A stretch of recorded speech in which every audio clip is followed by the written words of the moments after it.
4 అంశాల మీద మనం మాట్లాడుకోవాలి. ఎందుకంటే కాంగ్రెస్ ప్రభుత్వం అధికారంలోకి వచ్చిందంటే కాంగ్రెస్ పార్టీ బలంతో రాలేదు, నిరుద్యోగుల కోపంతో వచ్చింది. నీళ్లు నిధులు నియామకాలని చెప్పి మాకు నియామకాలు చేయలేదని చెప్పి అగ్రహోగ్రులై పోరాటం చేసి ఇంటింటికి తిరిగి ఈ విలేజ్లలో బండ్లు కట్టుకొని తిరిగినారు చాలామంది, కార్లు కట్టుకొని ట్యాక్సీలు కట్టుకొని. ఒక అభ్యర్థి చెప్తాడు, అన్న నేను 28,000 ఖర్చు పెట్టుకున్నా ఈ కాంగ్రెస్ ప్రభుత్వం గెలవడానికి, ఊరికి పల్లె పల్లెకు అనేక చోట్లకు పోయి నిరుద్యోగులను కూడగట్టి గెలిపించినని పెద్దపల్లి ప్రాంతానికి చెందిన ఒక నిరుద్యోగ అభ్యర్థి నాకు ఫోన్ చేశాడు. ఇప్పుడు ఈ ప్రభుత్వం ఏం చేస్తలేదన్నా మళ్ళీ మీరు విజృంభించాలి, ఇప్పుడు అంతకంటే ఎక్కువ చేయాలి. ఎందుకంటే కాంగ్రెస్ పార్టీ తాను గెలిస్తే గ్రూప్ 1, గ్రూప్ 2, గ్రూప్ 3, గ్రూప్ 4 పోస్టులు వేస్తాము, 2 లక్షల ఉద్యోగాలు భర్తీ చేస్తాం, ఇంకా నిరుద్యోగ భృతి ఇస్తామని చెప్పి అనేక అంశాలు ఆశ చూపింది. ఈ ప్రభుత్వం మెడలు ఉంచాలి, మేము అందరం ఖచ్చితంగా మీరు పిలిపిస్తే ఉద్యమాలు చేస్తామని చెప్పి అందరు కూడా ఫోన్లలో మాట్లాడుతున్నారు. ఈరోజు నేను కాంగ్రెస్ ప్రభుత్వానికి ముఖ్యమంత్రి రేవంత్ రెడ్డికి 2 సూచనలు నేను ఇస్తున్నా. మీరు ఏం చెప్పారు, వచ్చి 6 నెలలు అయింది, ఏ నోటిఫికేషన్లనన్నా పెద్ద ఎత్తున మౌలికమైన మార్పులు మీరు చేశారని నేను అడుగుతున్నా. ఉద్యోగాల సంఖ్య నిరుద్యోగులు పెంచమని ఒట్టి అడుగుతలేరు, దానికి బలమైన ప్రతిపాదికలు ఉన్నాయి. ఈరోజు గ్రూప్ 1 పోస్టులు పెంచమంటారు, గ్రూప్ 2 గ్రూప్ 1 పోస్టులు 2,000కు, గ్రూప్ 2 పోస్టులు 2,000 నుంచి 3,000కు, గ్రూప్ 3 పోస్టులు 3,000, గ్రూప్ 4 పోస్టులు అయితే లెక్కన ఇంకా 8,000 10,000 ఉంటాయి, టీచర్ పోస్టులు 40,000. ఇంత పెద్ద ఎత్తున ఖాళీలు ఉన్నాయి, మీరు వీటిని భర్తీ చేయాలి, పెంచాలి, భర్తీ చేయాలి. రొటీన్గా భర్తీ చేస్తే కాదు. మీ ఆఫీసర్లు అందరూ ఏం చేస్తున్నారు, దొంగలు ప్రమోషన్లు ఇచ్చి అడ్డగోలుగా ప్రమోషన్లు ఇచ్చి అన్ని భర్తీ చేసారు. డైరెక్ట్ రిక్రూట్మెంట్ కోటాకు రావాల్సిన పోస్టులను అడ్డగోలుగా ప్రమోషన్లు ఇచ్చి నిరుద్యోగుల పుట్టగొడుతున్నారు. అందుకే ఈ వైఖరి మార్చుకోమని మొన్న చీఫ్ సెక్రటరీకి మంత్రులకు ముఖ్యమంత్రికి చెప్పడం జరిగింది. మీరు డైరెక్ట్ రిక్రూట్మెంట్ కోట గ్రూప్ 1లో 50%, గ్రూప్ 2లో 30 to 50, అసలు 50 ఉండే, దాన్ని ఆ మధ్యలో డిపార్ట్మెంట్ వైజ్గా 50 నుంచి 40కి 30కి ఇట్లా తగ్గించారు. ఆ విధంగా ఆ పోస్ట్ గ్రూప్ 2ది, గ్రూప్ 3, గ్రూప్ 4 అయితే 100% డైరెక్ట్ రిక్రూట్మెంట్ క్లారికల్ పోస్టులు, టీచర్ పోస్టులు, లెక్చరర్ పోస్టులు, యూనివర్సిటీ ప్రొఫెసర్ పోస్టులు, డిపార్ట్మెంటల్ వైజ్గా హెల్త్ డిపార్ట్మెంట్ ఇంకా అనేక డిపార్ట్మెంట్లలో చాలా పోస్టులు ఉన్నాయి. వాటన్నింటినీ భర్తీ చేయవలసినటువంటి అవసరం ఉంది. వీళ్ళు ఏం చేస్తున్నారు, గవర్నమెంట్ ఉన్నతాధికారులు అంటే ఉద్యోగ సంఘాల ఒత్తిడికి లొంగి అడ్డగోలుగా ప్రమోషన్లు ఇస్తున్నారు. ఇప్పుడు అన్నీ కూడా నేను డీటెయిల్గా చెప్తా కొద్దిగా. గ్రూప్ 1 లోపల ఇప్పుడు మనకు అంతే వీళ్ళ పోస్టులు భర్తీ చేయడానికి ప్రతిపాదిక ఏంటి, 3 ప్రతిపాదికలు. ఒకటి, రిటైర్మెంట్ వల్ల ఎన్ని వేకెన్సీలు ఏర్పడ్డాయి, ప్రమోషన్లు ఇవ్వడం వల్ల ఎన్ని వేకెన్సీలు ఏర్పడ్డాయి, కొత్త జిల్లాలు మండలాలు రావడం వల్ల ఎన్ని వేకెన్సీలు ఏర్పడ్డాయి. ఈ 3 ప్రతిపాదికల మీద టోటల్ వేకెన్సీలు తెలుస్తాయి. నువ్వు రూమ్లలో కూర్చొని క్లర్క్ రాసింది ప్రమోషన్ల కోసం రాసి చూస్తే రాదు. ముఖ్యమంత్రి ఒక్క రోజైనా రివ్యూ చేశారా దీని మీద నేను సవాల్ చేస్తున్నా. దీని మీద ముఖ్యమంత్రి రివ్యూ చేయాలి. చీఫ్ సెక్రటరీకి ముఖ్యమంత్రికి చెప్పాం, direct recruitment quota APPS chairman కూడా చెప్పాం, డైరెక్ట్ రిక్రూట్మెంట్ కోటా అంత నిరుద్యోగులకి ఎక్కువ అడగాం మేము, అదే ఇవ్వమని అన్నాం. అందుకు చెప్పాను ప్రతిపక్షం చాలా పోస్టులు వస్తాయంటే గ్రూప్ 1 12 ఏళ్ళ నుంచి నోటిఫికేషన్ లేదు. ఈ 12 ఏళ్ళల్లో ఎంతమంది ప్రమోషన్ పొందారు, ఎంతమంది రిటైర్ అయ్యారు, ఎంతమంది కొత్త జిల్లాల వల్ల ఎన్ని పోస్టులు వచ్చాయి. 40 డిపార్ట్మెంట్ ఉన్నాయి, 23 జిల్లాలో ఒక్కొక్క జిల్లాలో 40 డిపార్ట్మెంట్లు, ఇందులో ఎన్ని పోస్టులు వచ్చినాయి. ఇవన్నీ క్రియేట్ చేయాలి పోస్టులు.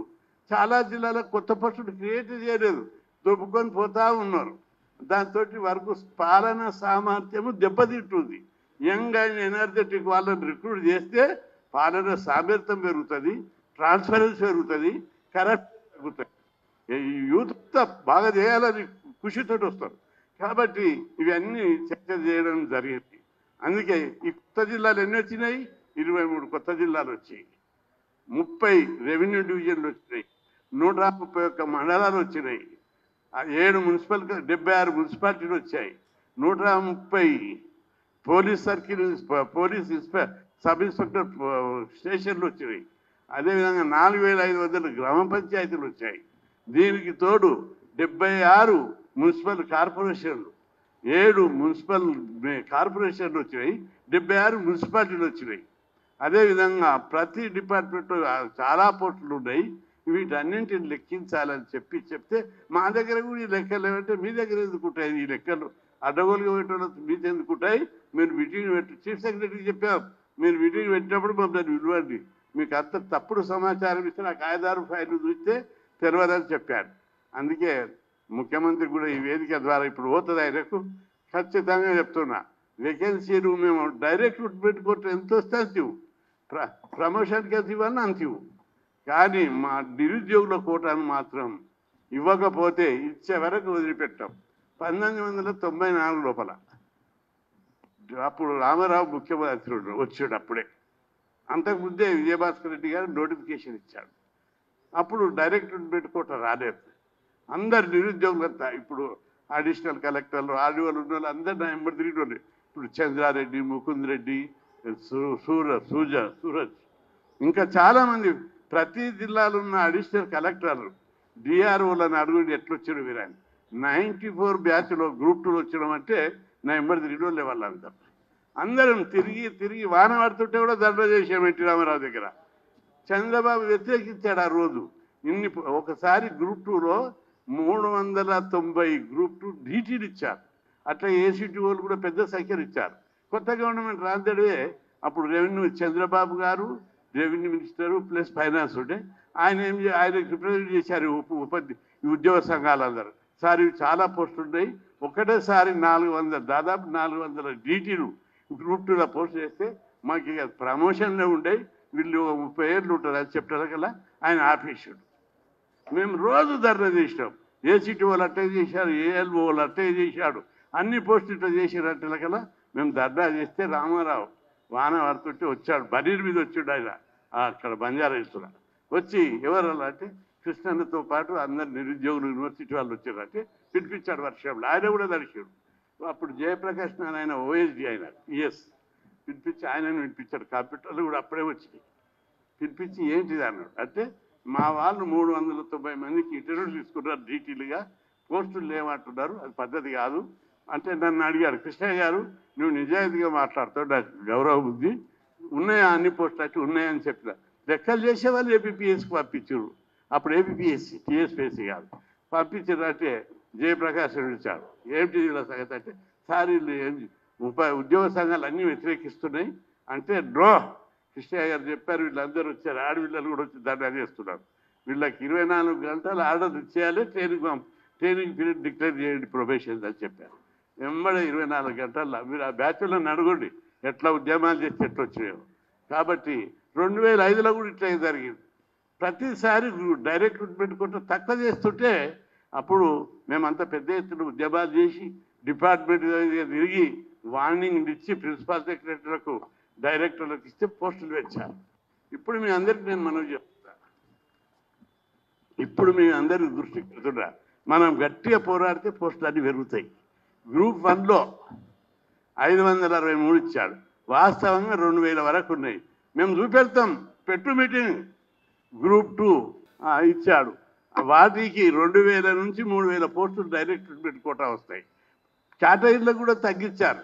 అసిస్టెంట్ డైరెక్టర్ అది ఉండే ప్రావిడెంట్ ఫండ్ అది తీసేసాడు, పోఆర్ఐ తీసేసాడు, చాలా పోస్టులు గ్రూప్ 2 నుంచి తీసేశారు. అన్ని తీసినా ఇప్పుడు పెద్ద ఎత్తున వస్తాయని చెప్పి మేము సవాల్ చేస్తున్నాం. చాలా పెద్ద ఎత్తున వేకెన్సీలు ఉన్నాయి.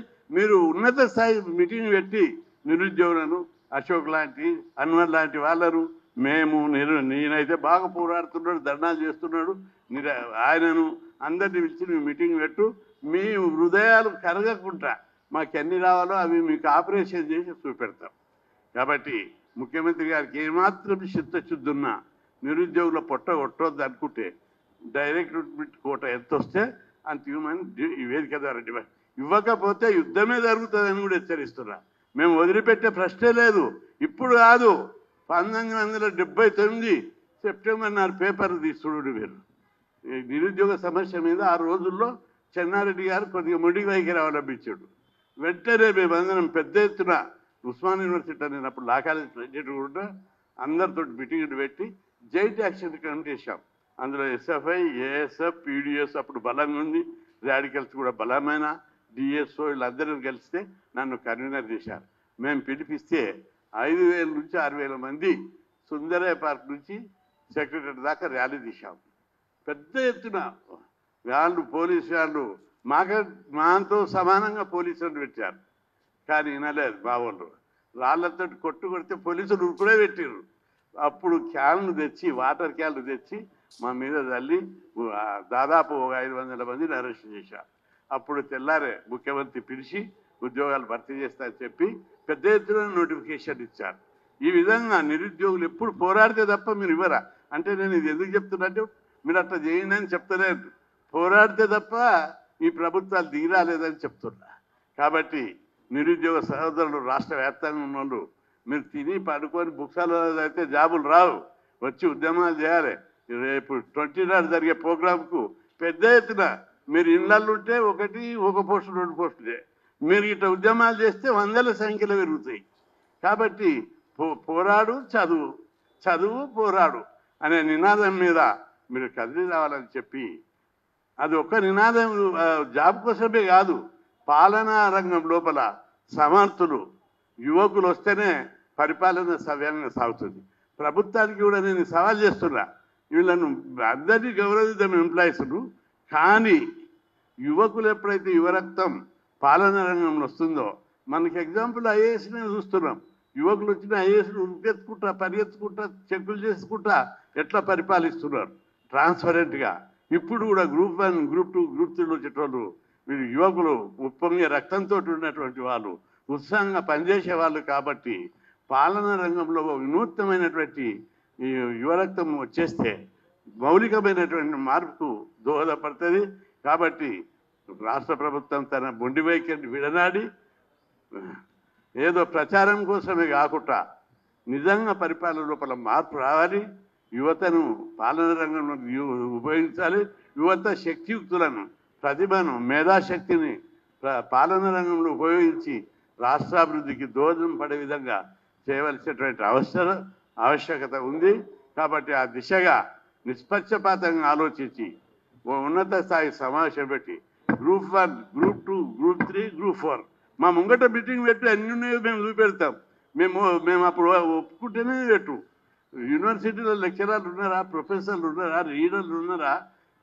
మొత్తం యూనివర్సిటీ లోపల రీసెర్చ్ దెబ్బతిందండి. అదేవిధంగా డిగ్రీ కాలేజ్, జూనియర్ కాలేజ్ టీచర్లు 11,000కు మెగా డిఎస్ఆ 40,000 ఖాళీ ఉన్నది. ఒక్క 7 పోస్టులే 5,000 పోస్టులు ఖాళీ ఉన్నాయి. 5,090 పోస్టులు, 900 పోస్టులు ఖాళీ ఉన్నాయి. 7 పోస్టుల రిక్రూట్మెంటే లేదు 10 ఏళ్ళు 20 ఏళ్ళ నుంచి. అదేవిధంగా అన్ని స్కూళ్ళల్లో కలిపి మొన్న పిఆర్సీ రిపోర్ట్ లోపల 25,000 పోస్టులు ఖాళీ ఉన్నాయని చెప్పారు. ఉద్యోగ సంఘాలు, టీచర్ సంఘాలు దాదాపు 30,000 అని చెప్పాయి. మేము నిరుద్యోగ సంఘాలం 40,000 అన్నాం, చూపెడతాం. కాబట్టి ప్రభుత్వం పంతం కోకుండా పైసలు మిగుల్చుకోవాలని అది కోకుండా రాష్ట్ర అభివృద్ధి కోసం మానవ వనరులను సక్రమంగా వినియోగించడానికి, మానవ మేధస్సుకు ప్రతిభ పెట్టడానికి ప్రత్యేకంగా టీచర్ రిక్రూట్మెంట్, లెక్చరర్ రిక్రూట్మెంట్ ఇవన్నీ ఉపయోగించాలని చెప్పి ప్రభుత్వానికి సూచిస్తున్నాం. మీరు ఇట్టే సరిపోయి లేదా చెవిటోళ్ళగా నటిస్తే మనం తప్పనిసరి మీరు ఎట్లా మేలుకొల్పాలో కూడా తెలుసు. అదేవిధంగా గ్రూప్ 1 లోపల 1:50 అంటాడట, కాదు 1:100. ఎక్కువ మంది ఉంటే వాళ్ళ యొక్క సమర్థత బయటపడుతుంది. 50 మంది కంటే 100 మంది లోపల డిస్క్రిప్టివ్ ఎగ్జామ్స్ రాస్తే ఎవరికి ఎంత కెపాసిటీ ఉందో తెలుస్తుంది. సివిల్స్లో కూడా డిస్క్రిప్టివ్ ద్వారానే ఎక్కువ ఫోకస్ అయితే పికప్ అవుతుంది. ఏపీలో కూడా 1:100 పెట్టారు. దేశంలోని అనేక రాష్ట్రాల్లో 1:100 పెట్టారు. మనది ఎందుకు తగ్గిస్తారు అంటే మీకు సమర్థులు వద్దా? మీ వాళ్ళని ఏమైనా ఎంపిక చేసుకొని ఉన్నారా మీరు? అనేక అనుమానాలు వస్తాయి. కాబట్టి సమర్థులు, ప్రతిభావంతులు, మంచి ట్రాన్స్పరెంట్ క్రియేటివిటీ ఉన్నవాళ్ళు, రైటింగ్ పవర్, డ్రాఫ్టింగ్ పవర్ ఉన్నవాళ్ళు రావాలంటే 1:100 పెడితే అందు నుంచి మీరు ఎవరైతే విన్నలేక తేలుతారో వాళ్ళని తీసుకుంటారు. అక్కడైనా మెరిట్ మీద తీసుకుంటారు. కాబట్టి 1:100 పెట్టాలి. ఎక్కువ మంది ప్రతిభావంతులకు అవకాశం వస్తుందని చెప్పి సందర్భంగా గుర్తు చేస్తూ, రాష్ట్రంలో అదేవిధంగా గ్రూప్ 4 చాలా పోస్టులు ఉన్నాయి. 25 ఏళ్ళ నుంచి నోటిఫికేషన్ లేదు. డైరెక్టరేటు కమిషనరేట్లే తప్ప ఏది లేవు. ప్రతి దాంట్లో అభ్యంతరాలు, వినేవాడు లేడు, అడిగేవాడు లేడు, దిక్కు లేదు. పోలీసు దాంట్లో అనేక ప్రాబ్లమ్స్ వస్తున్నాయి. ఆ చైర్మన్ కలవాడు, గవర్నమెంట్ సీఎం కలవాడు, ఎవరికి చెప్పుకోవాలి? పోయి హోమ్ సెక్రటరీకి చెప్తే మాకు కూడా విన్నాడు అంటారు, డీజీపీకి చెప్తే ఆ చైర్మన్ మాకే కలవాడు, మాకే విన్నాడు అంటారు. అందుకే నిరుద్యోగుల తీవ్ర నిరాశ నిస్పృహ రాకముందే, నిరుద్యోగులందరూ తిరుగుబాటు చేయకముందే మీరు ప్రభుత్వం మేలుకొని, నిరుద్యోగుల వల్ల మీకు పదవులు వచ్చినాయి కాబట్టి అది ఆలోచించి మౌలికమైన మార్పు కోసం ఒక ఉద్యోగాలనే కాదు, పాలనా రంగం లోపల కూడా ఒక విశిష్టత, ఒక కొత్తదనం రావాలంటే యువత చాలామంది చదివి ఉత్సాహంగా ఉన్నారు. వాళ్ళందరికీ కూడా మీరు గౌరవించి మా పోస్టులు మాకు ఇవ్వాలి. ఏపీపీఎస్లో మనం చైర్మన్ చెప్పాం, మీది రాజ్యాంగబద్ధమైన సంస్థ, మీరు ఓన్లీ ఇలా పోస్ట్ ఆఫీస్ కాదు, మీరు గవర్నమెంట్కి రాసి నిరుద్యోగుల పక్షాన డైరెక్ట్ రిక్రూట్మెంట్ కోట ఎంత వస్తే అంత భర్తీ చేయాలని చెప్పారు. అదేవిధంగా డైరెక్ట్ రిక్రూట్మెంట్ కోటా పోస్టులు ఎన్ని వస్తే గ్రూప్ 1, గ్రూప్ 2, గ్రూప్ 3, గ్రూప్ 4 భర్తీ చేయాలని డిమాండ్ చేస్తూ నిరుద్యోగుల ఉద్యమానికి పూర్తి మద్దతు ఉంటుంది. అందరికీ విజ్ఞప్తి చేస్తున్నా, 24 జరిగే ర్యాలీకి పెద్ద ఎత్తున కదిలి రావాలని చెప్పి అందరికీ విజ్ఞప్తి చేస్తాం.